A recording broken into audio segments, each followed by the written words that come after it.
Dear students, आज हमारा topic है sets and function, unit number 17। और यूनिट नंबर 17 का पहला एक्सरसाइज है 17.1।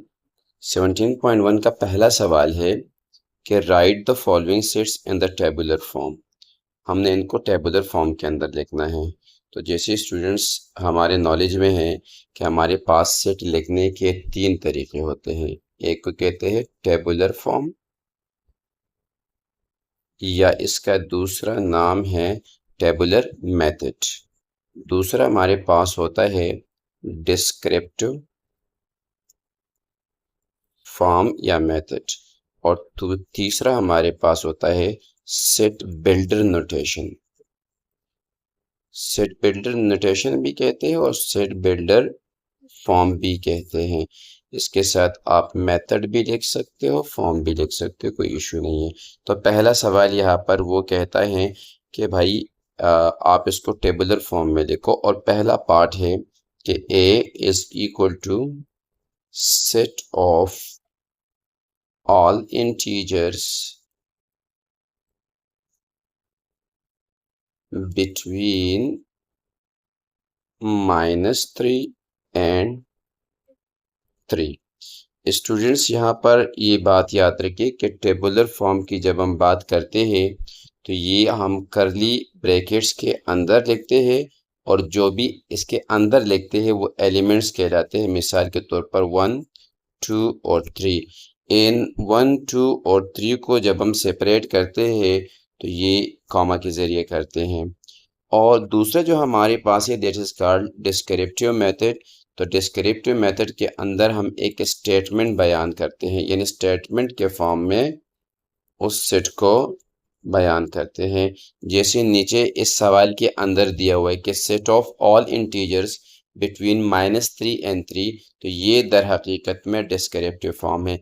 इस डिस्क्रिप्टिव फॉर्म को अब मैं जा रहा हूँ इस तरह लिखने के लिए, यानी टेबुलर फॉर्म में लिखने के लिए। और इस तीसरे किस्म के प्रेजेंटेशन की बात हम थोड़ी देर में करेंगे। सो यहाँ मेरे साथ रहिए और गौर से देखिए। Students, set A is equal to, और वो कह रहा है कि बिटवीन -3 एंड 3, और ये है हमारे पास इंटीजर, यानी सेट ऑफ इंटीजर है जो कि -3 और 3 के दरमियान है। जब इंटीजर है और दरमियान है तो दरमियान का मतलब ये होता है कि इसमें न -3 है और न इसमें 3 है, इसके दरमियान जो इंटीजर लाई करते हैं वो हैं। ये मेरे पास -2, -1, 0, 1 और 2 है। तो ये टेबुलर फॉर्म में है, और टेबुलर फॉर्म जैसे तज़किरा किया कि इनको हम करली ब्रैकेट्स में लिखते हैं, इनके एक एलिमेंट को दूसरे से अलग करने के लिए कॉमा लगाते हैं। सेकंड पार्ट हमारे पास है स्टूडेंट्स, और सेकंड पार्ट में वो कहता है कि b इज इक्वल टू, यानी set b is equal to set of composite numbers. Set of composite numbers less than 11, less than 11। 11 से छोटे नंबर होने चाहिए और कंपोजिट नंबर होने चाहिए। एक हमारे पास होता है प्राइम नंबर और एक होता है कंपोजिट नंबर। कंपोजिट नंबर जो प्राइम ना हो वो कंपोजिट नंबर कहलाते हैं। और थोड़ा सा इसको आसान अल्फाज में अगर मैं बता दूं तो वो नंबर्स हमारे पास होते हैं जो 1 और अपने के अलावा किसी और टेबल में भी आते हों। मिसाल के तौर पर ये कह रहे set of composite numbers less than 11, 11 से नीचे कंपोजिट नंबर के सेट की बात हो रही है। तो 0 है, फिर 1 है, फिर 2 है, फिर 3 है, ये सारे कंपोजिट नहीं है। लेकिन अगर हम 4 की बात करते हैं तो 4 है, 6 है, 7 नहीं है, 8 है, 9 है, और इस तरह 10 है हमारे पास स्टूडेंट्स। नेक्स्ट पार्ट की तरफ अगर हम जाते हैं तो हमारे पास थर्ड पार्ट है, और थर्ड पार्ट हमारे पास स्टूडेंट्स है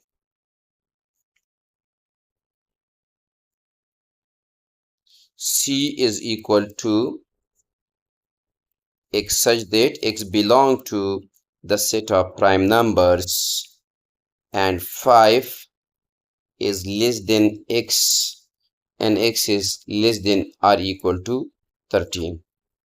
स्टूडेंट जब इसको हम टेबुलर फॉर्म में लिखते हैं, set C is equal to prime number से। प्राइम नंबर का मतलब होता है कि ये अपने और 1 के अलावा किसी और टेबल में नहीं आते होंगे, और x should be greater than 5, और इस तरफ x जो है 13 के बराबर भी हो सकता है और 13 से छोटा भी हो सकता है। इसका मतलब ये हुआ कि 5 के बाद जो नंबर आता है वो 6 है, लेकिन 6 कंपोजिट है, तो 7 प्राइम है, 8 नहीं है, 9 नहीं है, 10 नहीं है, 11 है, और फिर हमारे पास 13 इसमें इंक्लूड है, इसलिए यानी 5 इंक्लूड नहीं है क्योंकि यहाँ पर इस साइन लेस देन है, उसके नीचे अगर ये होता तो फिर इक्वल हो जाता। तो ये हमारे पास सी आ गया। स्टूडेंट्स इसी तरीके से अगर हम आगे बढ़ते हैं तो हमारे पास पार्ट नंबर 4 है, और उसमें वो कहते हैं कि set D is equal to y such that y belong to the set of odd numbers and 7 is less than y and y is less than 17। So student इस सूरत के अंदर हमारे पास क्या है कि d इज इक्वल टू, पहली बात ये है कि ये odd set of odd numbers है, और दूसरी बात है कि y ग्रेटर देन है 7 से और यही y लेस देन है 17 से, यानी 17 भी इसमें काउंट नहीं होगा और 7 भी इसमें काउंट नहीं किया जाएगा। तो आइए इसको लिखते हैं। ऑड नंबर 7 के बाद 8, 8 तो इवन नंबर है, 9 हमारे पास ऑड है, 10 नहीं है, 11 है, फिर 13 है, 15 है, और फिर हमारे पास 16 नहीं है और 17 इंक्लूडेड नहीं है। तो यहाँ तक हमारे पास हो जाएगा। ये हमारे पास पार्ट नंबर 4 है।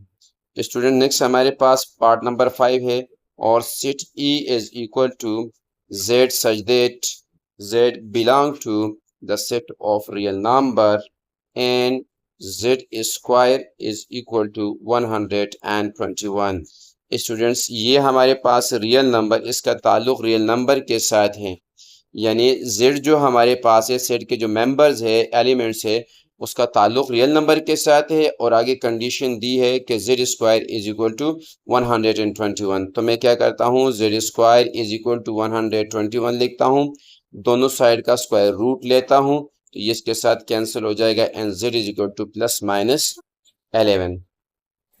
सो मैं इसको लिख सकता हूँ कि e इज इक्वल टू, और ये मेरे पास -11 और +11 के फॉर्म में आ जाएगा। नेक्स्ट हमारे पास क्वेश्चन है, क्वेश्चन नंबर 6 है, और क्वेश्चन नंबर 6 में वो कहता है कि f इज इक्वल टू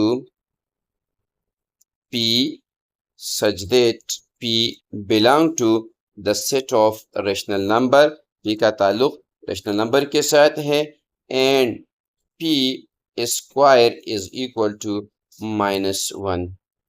ये जो मेरे पास है ये क्या है, ये रेशनल नंबर है, और इस तरीके से हमारे पास हाँ कंडीशन यहाँ दी हुई p square is equal to -1। So I can write p square is equal to -1, और दोनों साइड का अगर मैं रूट लेता हूँ तो ये कैंसिल हो जाएगा, और p is equal to under root -1, और दर हकीकत में अगर मैं देखता हूँ ये आयोटा है और ये मेरे पास इमेजिनरी नंबर है। यहाँ पर रेशनल नंबर है, तो रेशनल नंबर उसको कहते हैं कि जिसको हम p अपान q की सूरत में लिख सकता हूँ, और दूसरी अहम कंडीशन ये है कि ये दोनों इंटीजर्स होने चाहिए, यानी p और q, तो ये इंटीजर्स नहीं है, लिहाजा f को अगर मैं टेबुलर फॉर्म में लिखूँगा तो मेरे पास कुछ u आएगा, या दूसरे अल्फाज में कुछ u आएगा।